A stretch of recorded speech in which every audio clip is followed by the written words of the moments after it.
Okay, so I need you to picture something for me. It's 2:30 in the morning, maximum security prison, one of the most feared facilities in all of New York State, and two men, both convicted murderers, are on the top bunk of their cell. Not sleeping, not even close. One of them is pressed flat against the mattress, arms raised above his head, knuckles split open and bleeding, grinding a stolen sledgehammer head against a steel-reinforced concrete ceiling.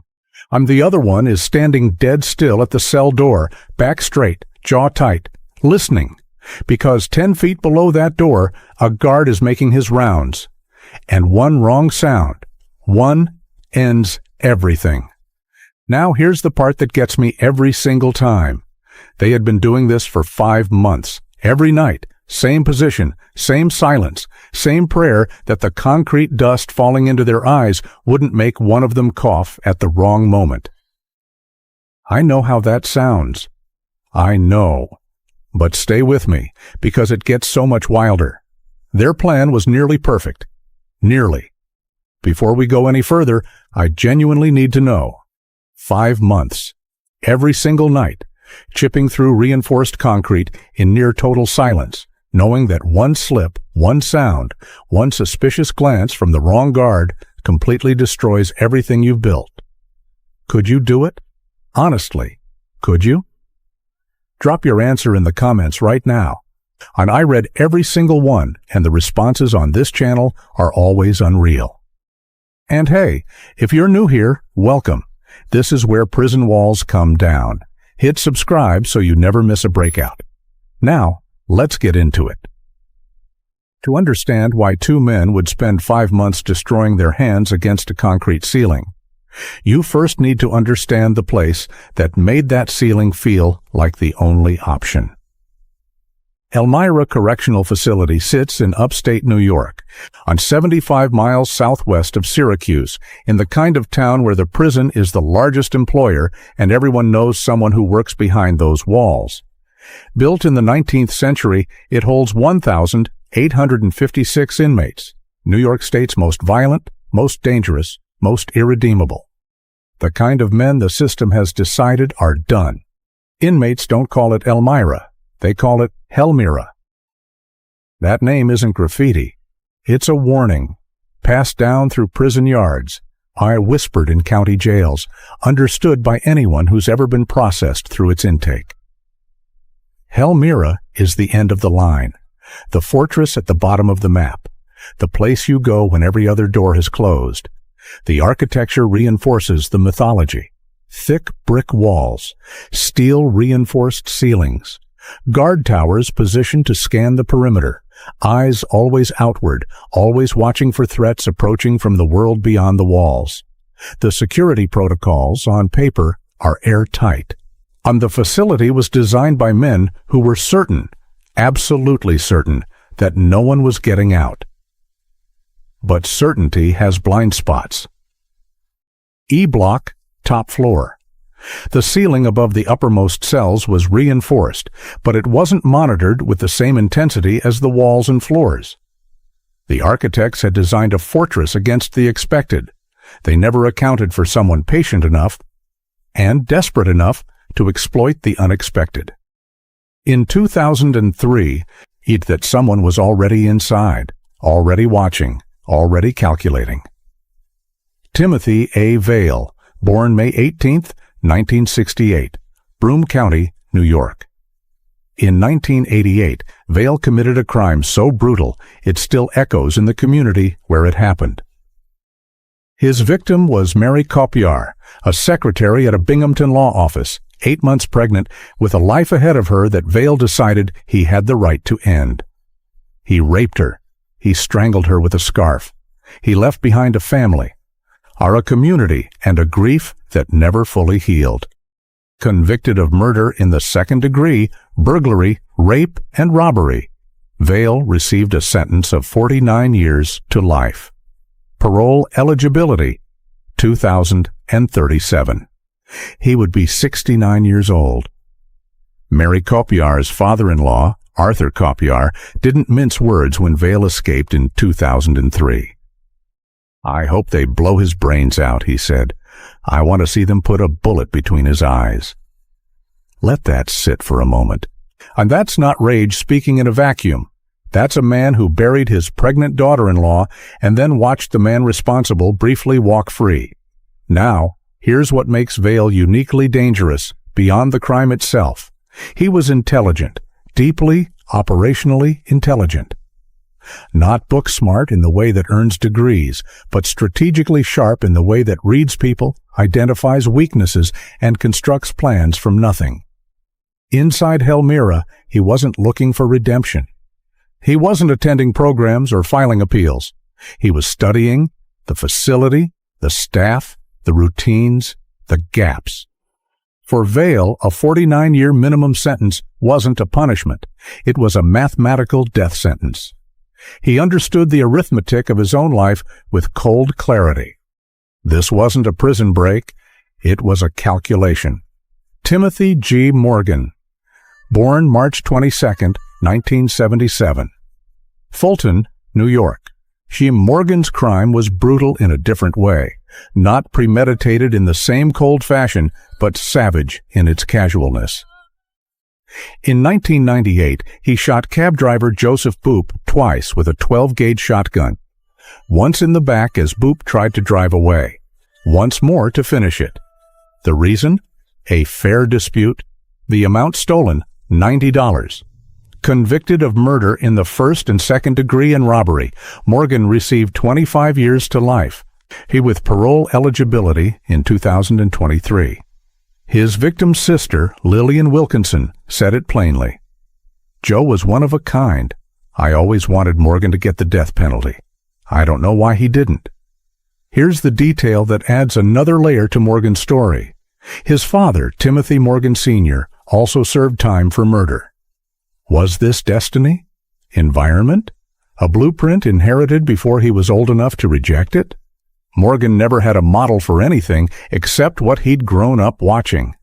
And now he was living the same chapter in the same story, just a different cell, a different number on his chest. Morgan was physically strong, emotionally raw, and desperate enough to follow someone else's lead. When Vail looked at Morgan, he didn't see a friend. He saw a piece he needed on the board. 2 killers, 2 crimes, 2 life sentences, and 1 ceiling between them and the sky. Vail didn't stumble into this partnership. He engineered it. He had identified E Block's top floor as the target, the shortest distance between a cell ceiling and the roof. But there was a problem. Morgan already had a cellmate, and Vail couldn't simply request a transfer to move in with him. A random transfer request, with no obvious reason, might raise flags, might prompt questions, might draw exactly the kind of attention Vail needed to avoid. So Vail didn't wait for an opportunity. He manufactured one. He coached Morgan, quietly, methodically, on how to make his existing cellmate's life unbearable. Not violently, not in ways that would trigger disciplinary action, just intolerable, messy, argumentative, relentlessly, exhaustingly difficult to share a 6x9 space with. Morgan became the worst roommate in Helmira's history, and he did it on purpose. It worked. Morgan's cellmate requested a transfer. The administration, seeing nothing suspicious, just 2 incompatible inmates, approved it without hesitation. Vail immediately put in his request to move in with Morgan. Approved. Vail didn't pick a lock. He picked a person, and then he picked the person standing in his way. By February 2003, the partnership was sealed. E Block, top floor. The ceiling above them was the only thing between them and everything, and Vail had already been staring at it long enough to know exactly where to start. And here's where the story shifts from desperate to genuinely extraordinary. Breaking through a steel-reinforced concrete ceiling requires tools, real tools, the kind of tools that don't exist in a prison cell, unless you put them there yourself. And getting them there, past guards and checkpoints and searches, required a campaign so methodical, so layered, that investigators would later spend months reconstructing it. It started with charm. Vail began working in the prison's maintenance workshop, and he made himself indispensable. Compliant, helpful. He painted pictures for the civilian instructors, gifts, not because he liked them, because every brushstroke was a deposit in a trust account he intended to drain completely. The instructors relaxed around him, supervision loosened, and Vail started paying very close attention to everything around him. The sledgehammer head, but 12 pounds of solid steel being used as a doorstop in the workshop. Vail picked it up, placed it in a standard-issue net bag, and walked it through the checkpoint back to E Block. No metal detector scan on that route. Guards waved him through. The most dangerous tool in the prison was propping open a door, and nobody thought twice about it. The bandsaw blades. Vail carefully emptied a pouch of rolling tobacco, inserted the blades, and resealed it so perfectly, so seamlessly, that it appeared factory fresh. He carried it past guards who never looked twice at a tobacco pouch. The sheetrock screws. Approximately 100 of them needed to fashion handles for makeshift chisels. The workshop instructor allowed Vail to take a chair back to his cell. Vail had noticed the chair legs were hollow. He stuffed every screw inside and walked them home. He didn't break the rules to get those screws. He used the rules. The rope. Over months, Vail and Morgan collected heavy-duty electrical cords and bedsheets, braiding them together into a rope measuring between 50 and 61 feet. Every knot tied in silence. Every inch a future lifeline. The 2004 Department of Correctional Services investigation would later confirm what made all of this possible.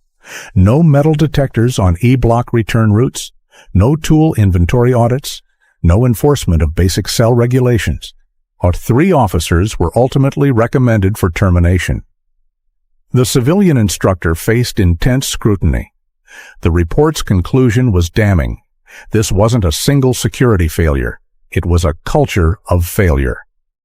The prison didn't just have a security gap, it had a security culture gap, and Vail had been living inside it for months.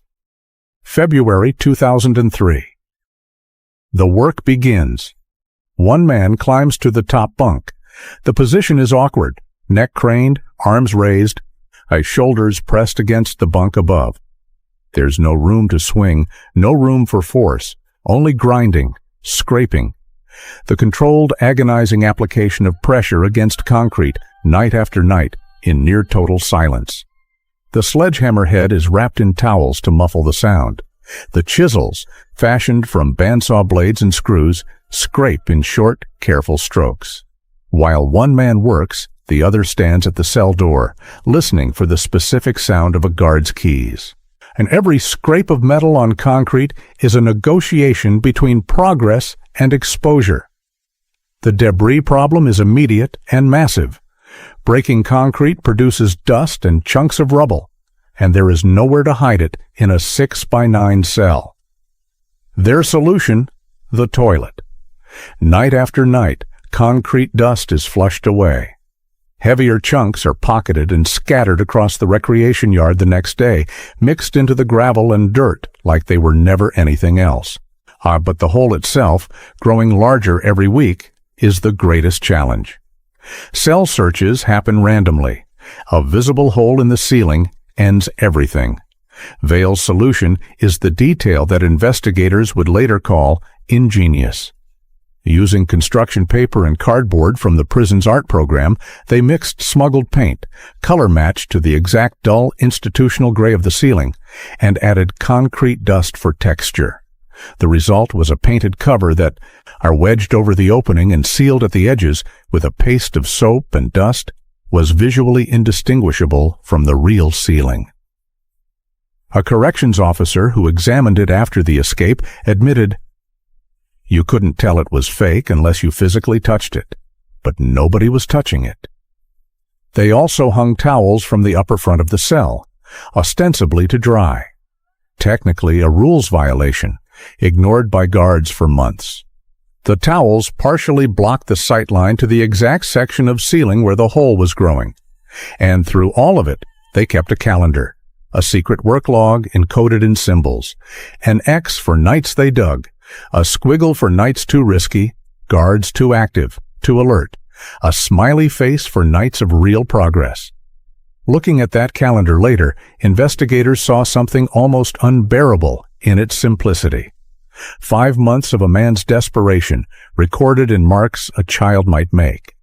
Relentless, unbroken, obsessive. By early July, they hit rebar, the steel reinforcement embedded in the concrete.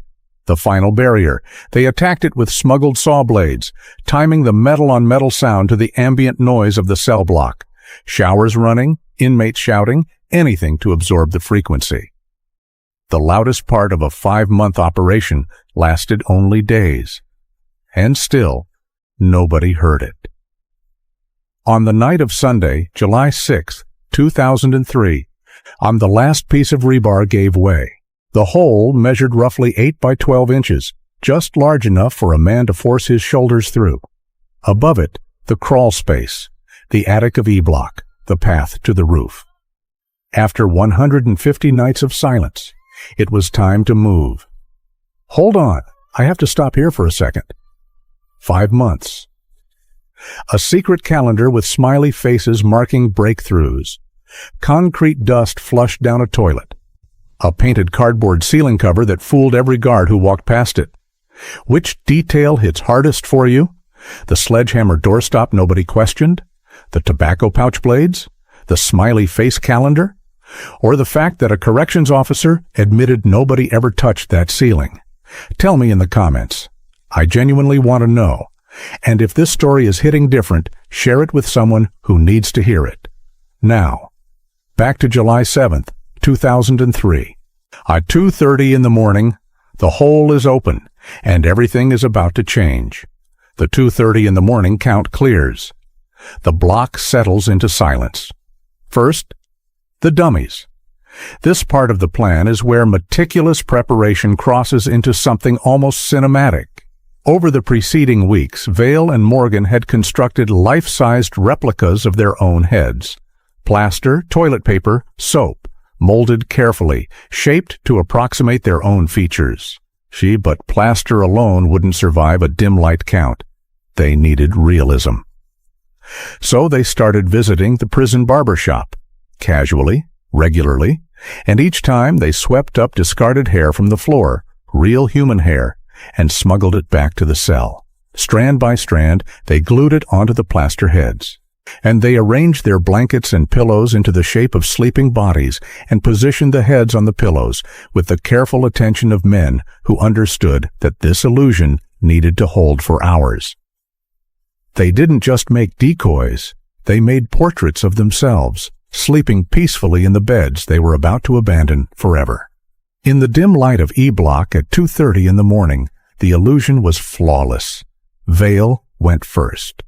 He removed the painted cover from the ceiling hole for the last time, hoisted himself up through the jagged opening, shoulders scraping against rough concrete edges, and pulled himself into the crawl space above. Hot, dark, cramped. A maze of pipes and ventilation ducts stretching in every direction. Morgan followed, passing up their supplies, the rope, the tools, everything they'd need for the final phase. They crawled through the darkness, navigating by feel and memory toward the ventilation shaft that would take them to the roof. When they reached the metal grate, they cut through it with their remaining tools. The sound seemed enormous in the silence. But it held. Nobody came. They emerged onto the roof of Elmira Correctional Facility. The night air hit them like a physical thing. Cool, open, real. For the first time in years, no walls on either side. Towers scanned the perimeter. Outward, towers scanned the perimeter. Outward, always outward. Designed to stop threats coming in.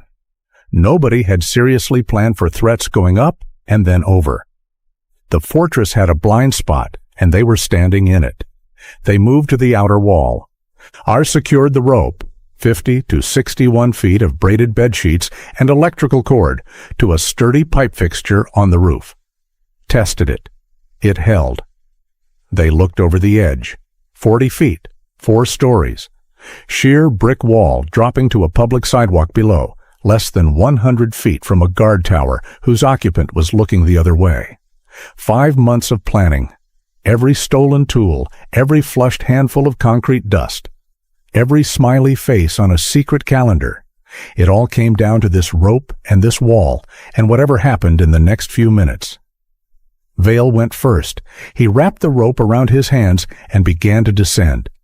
The material was brutal. Braided sheets and electrical cord don't behave like climbing rope. They twist. They compress under weight. They burn the palms with a friction that builds fast. Vail was moving, pushing through the pain, focused on the ground below, on the woods beyond the wall, on everything that waited if he could just get down. He was halfway down the wall when his grip failed.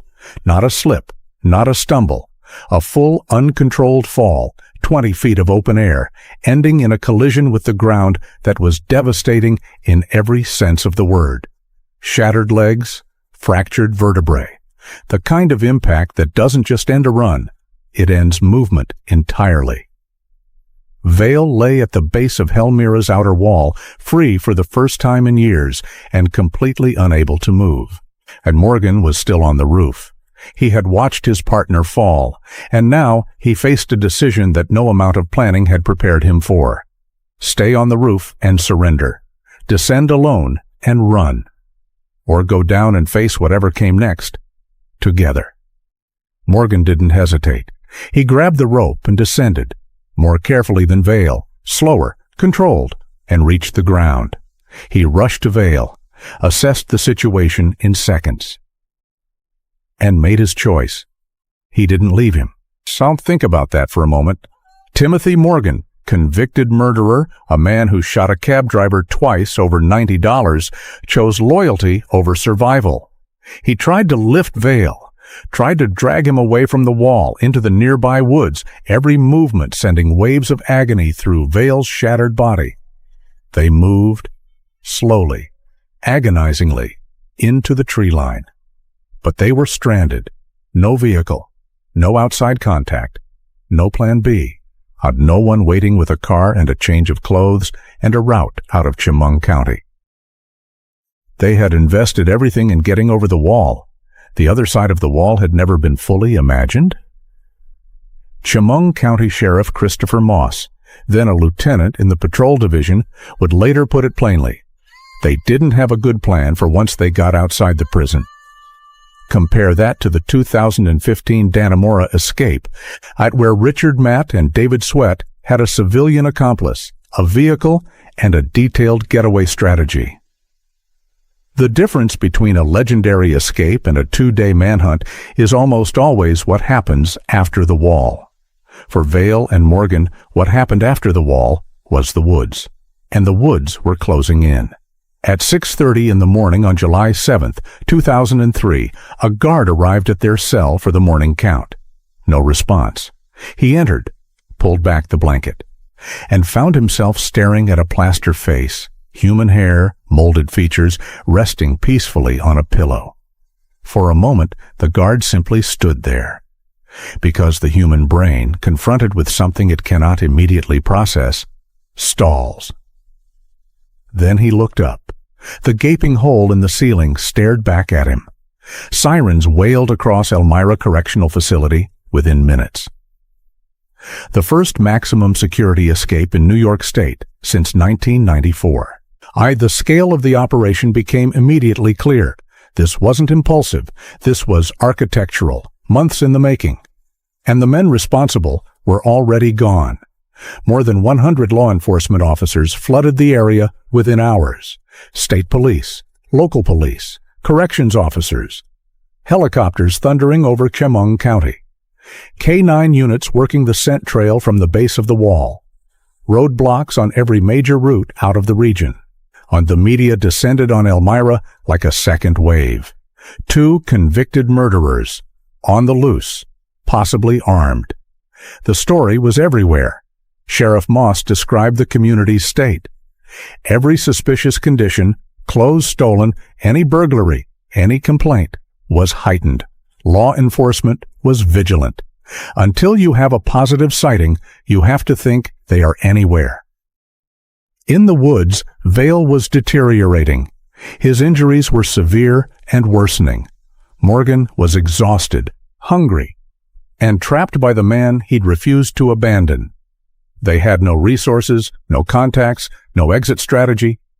The manhunt was systematic and relentless, grid by grid, sector by sector. By the evening of July 8th, nearly 48 hours after the escape, they were out of options. They emerged from the woods near Horseheads, a small community just a few miles from Elmira. They spotted a van parked at a trucking company, broke in, hotwired it. Morgan helped the barely conscious Vail into the passenger seat and took the wheel. The stolen vehicle was reported almost immediately. A state trooper spotted the van near a supermarket. Units converged. The van was surrounded. There was no standoff, no final act of defiance. Vail couldn't move. Morgan was done. They surrendered without resistance. Two men who had spent 5 months engineering the impossible, caught a few miles from the walls they'd sacrificed everything to escape. The audacity of the plan and the smallness of the ending exist in the same story. That's what makes it unforgettable. Vail was rushed to hospital. The damage was permanent, spinal injuries that would follow him for the rest of his life. The fall that ended the escape also ended something else. Any physical version of the man who had spent 5 months engineering the impossible. Both men were charged with escape, adding 3.5 to 7 years to sentences they were already never going to finish. Symbolic on paper, real in practice, because what followed the charges was immediate transfer to higher security facilities and placement in 23-hour solitary confinement. A prison within a prison. Locked down, separated, labeled as high-risk escapees for the remainder of their sentences. As of 2015, the most recent confirmed reporting, Vail is housed at Shawangunk Correctional Facility in Wallkill, Ulster County. Morgan is at Attica Correctional Facility, both still serving life. The institutional reckoning was equally severe. The 2004 Department of Correctional Services investigation report used language that left no room for interpretation. Widespread breakdown in Elmira's security system. 3 officers were recommended for termination. The civilian workshop instructor faced intense scrutiny for the lapses that allowed Vail's smuggling campaign to operate undetected for months. Commissioner Glenn S. Gourd stated publicly that all remedial actions were implemented within 2 months of the escape. But the families of the victims experienced something no policy reform could address. Arthur Copier, whose pregnant daughter-in-law Mary was raped and strangled by Vail in 1988, had to watch the man responsible briefly walk free. Lillian Wilkinson, whose brother Joseph Boop was shot twice over $90, relived the worst chapter of her life in every news bulletin. While investigators debated security protocols, 2 families were forced to remember why those walls existed in the first place. And when Richard Matt and David Sweat escaped from Clinton Correctional Facility in Dannemora in June 2015, every law enforcement officer in upstate New York felt it, that specific unsettling recognition. Sheriff Moss described it as a sense of déjà vu. The Elmira escape wasn't just history. It was a warning, and some of its lessons had to be learned twice. Also, what does a 5-month sealing escape in a maximum security fortress actually teach us? More than you might expect. First, tools must be treated like weapons, because they are. Every item in a prison workshop, every blade, every screw, every sledgehammer head being used as a doorstop, needs to be logged, serialized, and audited. The moment a tool becomes casual, it becomes a vulnerability. If it can be carried, it can be weaponized. Second, count living bodies. The Department of Correctional Services' own post-escape directive said it plainly. Guards must count actual, living, breathing people during rounds. Not shapes under blankets. not heads on pillows. People. Thermal imaging, RFID ankle monitors, heartbeat sensors. The technology exists. The question is always whether the will to implement it exists alongside it. Third, enforce the small rules. Towels hanging from cell bars, a minor violation, ignored for months. Should that ignored towel was a layer of camouflage that helped hide a growing hole in a ceiling for 5 months. Security culture doesn't collapse in a single dramatic failure. It collapses one ignored rule at a time. Fourth, audit the blind spots, ceilings, crawl spaces, ventilation systems. The places nobody looks because nobody expects anyone to go there. Vibration sensors, tamper-evident ceiling panels, sealed crawl space access points.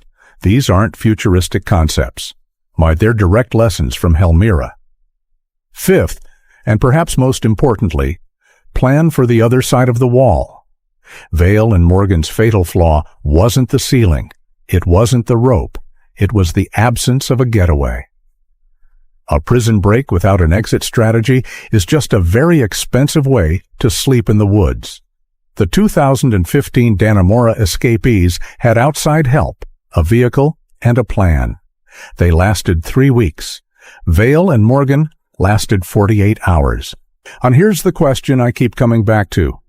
What if one guard had touched that painted cardboard? What if there had been a single metal detector on the E-block return route? What if Morgan's original cellmate had simply tolerated the mess? 5 months of extraordinary planning, undone by any one of 100 small moments that never happened. That's the real lesson of Helmira. Not that the escape was possible, but that it was preventable at almost every stage. And nobody prevented it. So here's my final question for you. Which security failure do you think was the most inexcusable? The sledgehammer being used as a doorstop? The towel rule nobody enforced? The fact that not one person touched that ceiling for 5 months? Or something else entirely? Drop your answer in the comments. I want to see the debate. And if this story kept you watching until the end, you already know what to do. Like this video. Subscribe to the channel. Because there are more walls to bring down, more escapes to unpack, and more stories where the truth is genuinely stranger and more chilling than anything fiction could manufacture. I'll see you in the next Breakout.